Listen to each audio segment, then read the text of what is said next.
ओम विष्णवे नमः। आप सभी को फाल्गुन पूर्णिमा और होली के पावन पर्व की हार्दिक शुभकामनाएं।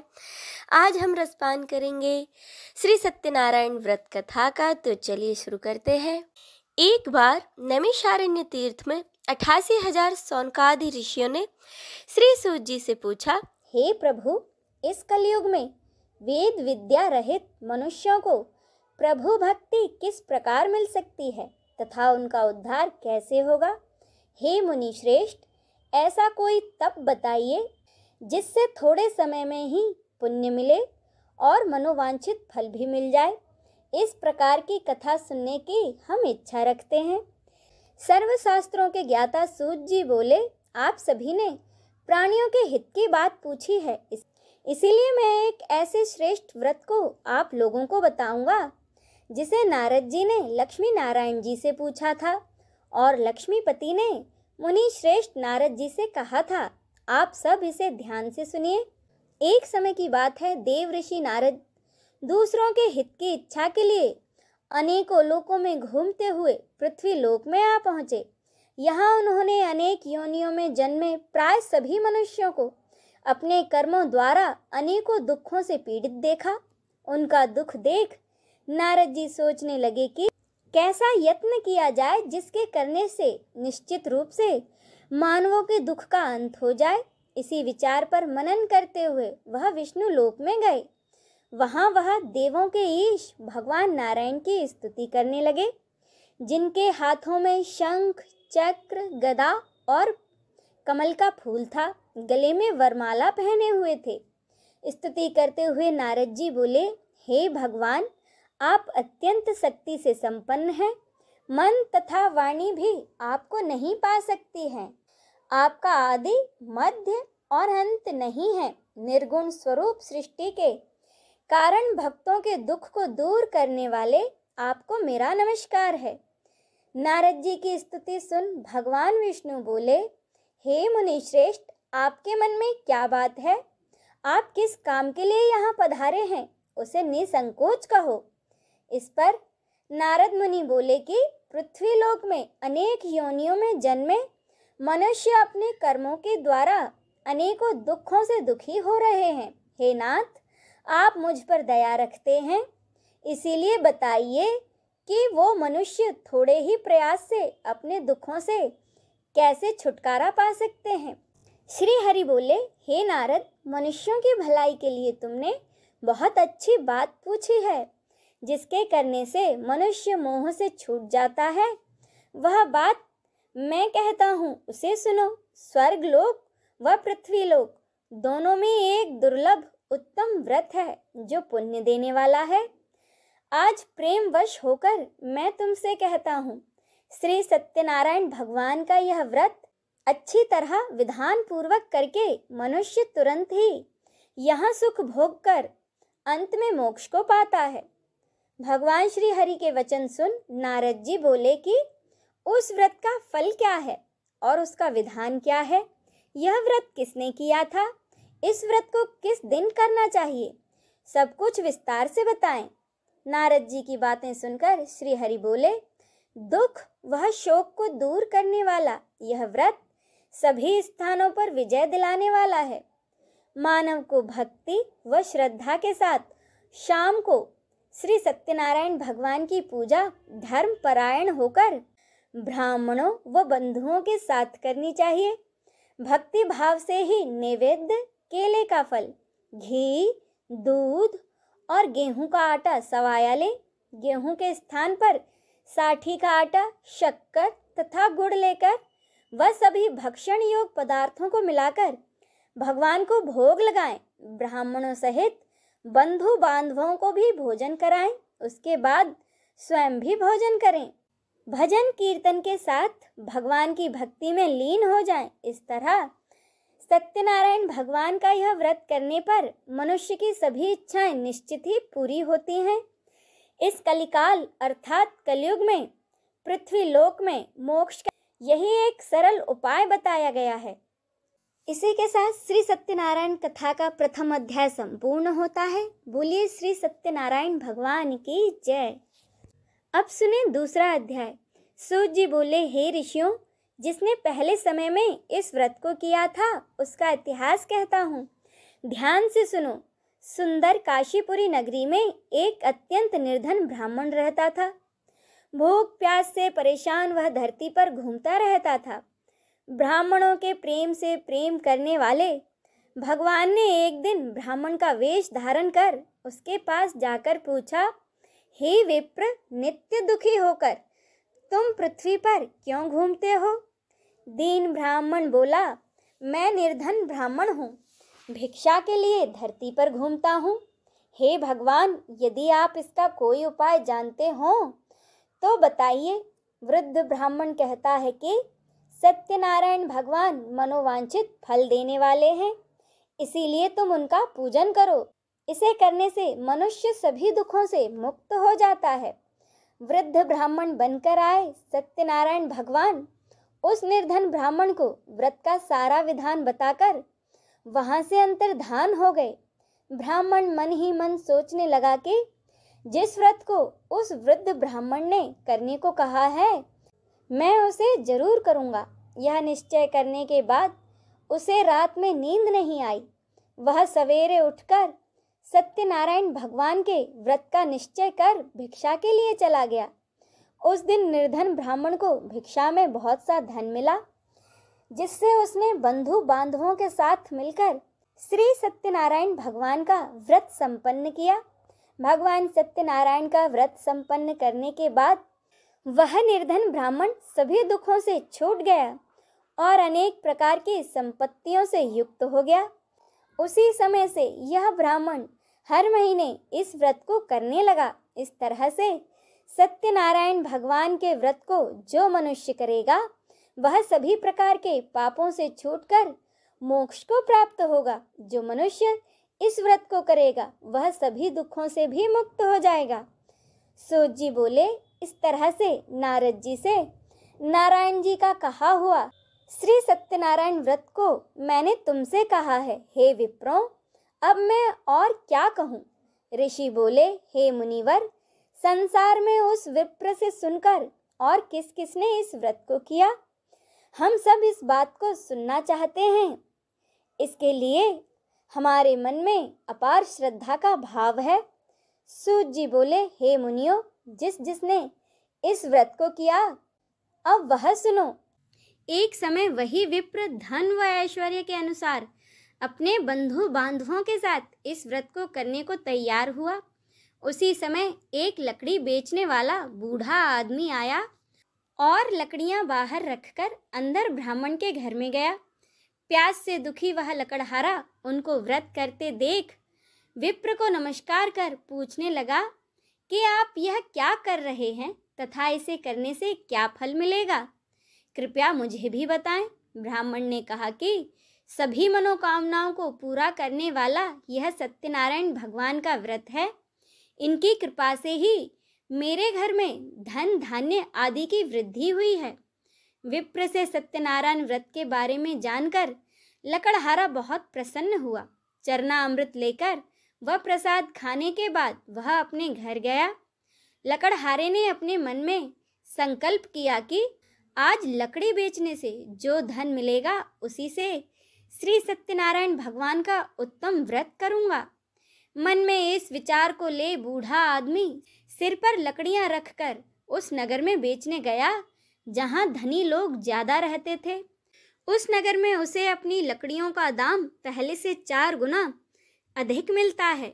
बूढ़ा प्रसन्नता के साथ दाम लेकर केले, शक्कर, घी, दूध, दही और गेहूं का आटा ले और सत्यनारायण भगवान के व्रत की अन्य सामग्रियां लेकर अपने घर गया। वहां उसने अपने बंधु बांधवों को बुलाकर पूरे विधि विधान से सत्यनारायण भगवान का पूजन और व्रत किया। इस व्रत के प्रभाव से वह बूढ़ा लकड़हारा धन, पुत्र आदि से युक्त होकर संसार के समस्त सुख भोग अंत में वैकुंठ धाम चला गया। इसी के साथ यह द्वितीय अध्याय भी संपूर्ण होता है। बोलिए श्री सत्यनारायण भगवान की जय। अब सूत जी कहते हैं कि हे श्रेष्ठ मुनियों, अब आगे की कथा कहता हूँ। पहले समय में उल्कामुख नाम का एक बुद्धिमान राजा था।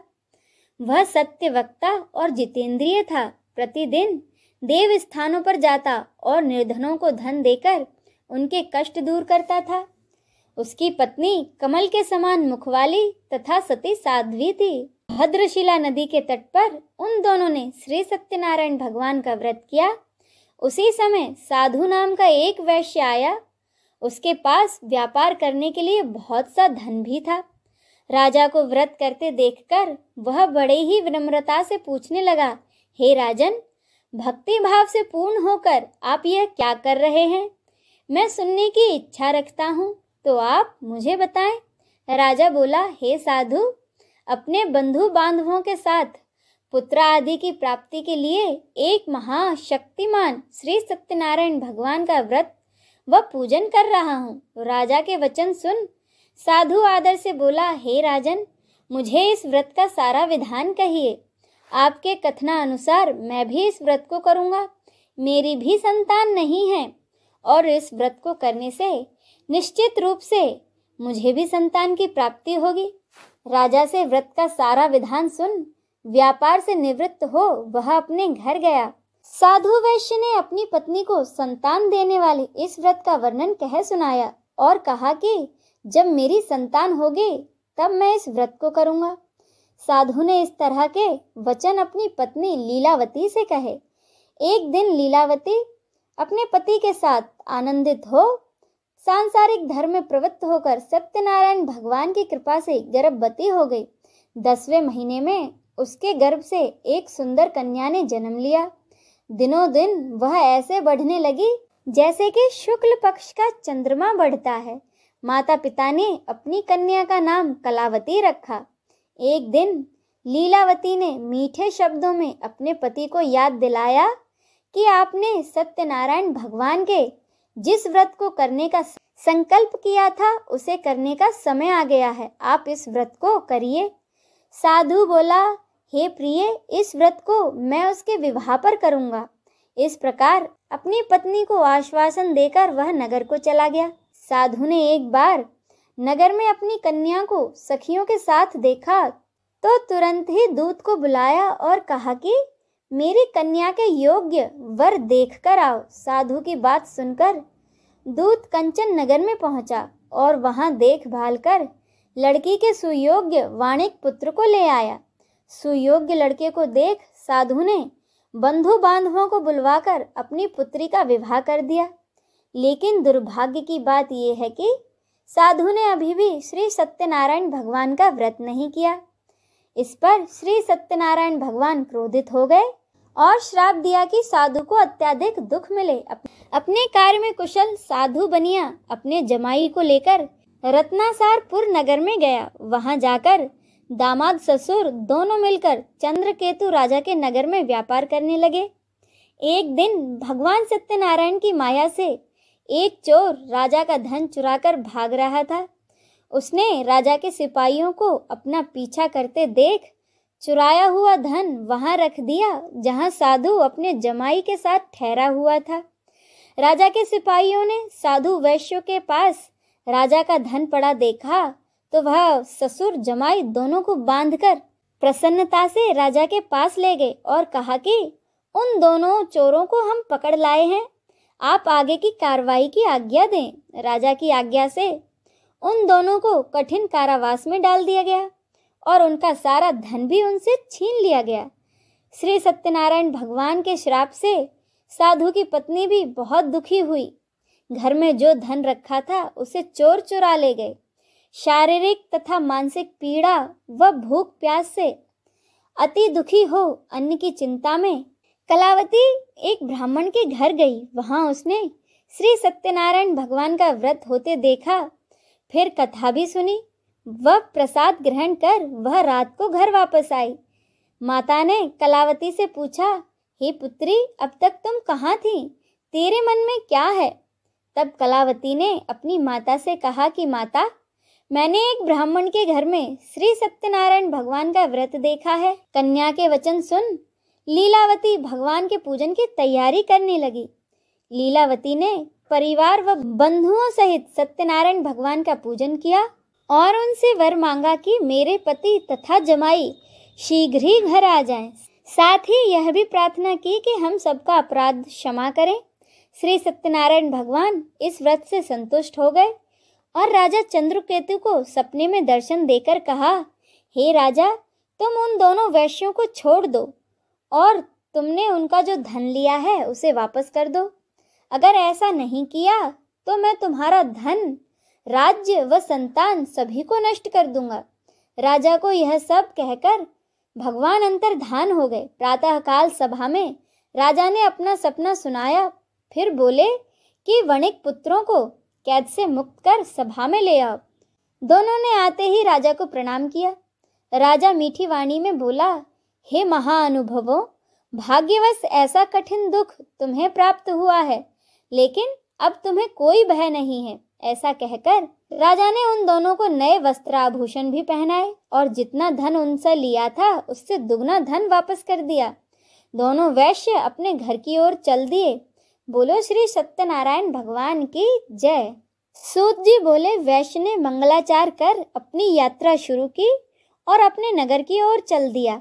उनके थोड़ी दूर जाने पर एक दंडी वेशधारी श्री सत्यनारायण ने उनसे पूछा, हे साधु, तेरी नाव में क्या है? अभिमानी वाणिक हंसता हुआ बोला, हे दांडी, आप क्यों पूछते हो? क्या धन लेने की इच्छा है?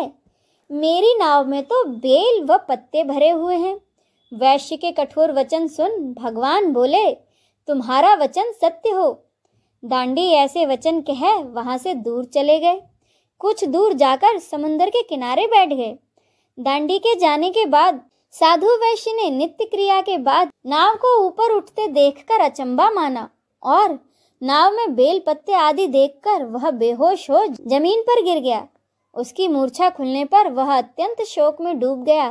तब उसका दामाद बोला कि आप शोक न मनाएं, यह दांडी का शाप है, इसीलिए हमें उनकी शरण में जाना चाहिए, तभी हमारी मनोकामनाएं पूरी होंगी। दामाद की बात सुनकर वह दांडी के पास पहुंचा और अत्यंत भक्ति भाव से नमस्कार करके बोला, मैंने आपसे जो असत्य वचन कहे थे उनके लिए आप मुझे क्षमा कर दें। ऐसा कहकर वह रोने लगा। तब दांडी भगवान बोले, हे वाणिक पुत्र, मेरी आज्ञा से ही बार बार तुम्हें दुख प्राप्त हुआ है। तू मेरी पूजा से विमुख हुआ। साधु बोला, हे भगवान, आपकी माया से तो ब्रह्मा आदि देवता भी आपके रूप को नहीं जानते, तब मैं अज्ञानी कैसे जान सकता हूँ? आप प्रसन्न होइए। अब मैं सामर्थ्य के अनुसार आपकी पूजा करूँगा। मेरी रक्षा करो और पहले के समान नौका में धन भर दो। साधु वैश्य के भक्ति पूर्वक वचन सुनकर भगवान प्रसन्न हुए और उसकी इच्छा अनुसार वरदान देकर वहां से अंतर्धान हो गए। ससुर जमाई जब नाव पर आए तो नाव धन से भरी हुई थी। फिर वहीं अपने अन्य साथियों के साथ सत्यनारायण भगवान का पूजन कर वे अपने नगर को चल दिए। जब नगर के नजदीक पहुंचे तो दूत को घर पर खबर करने के लिए भेज दिया।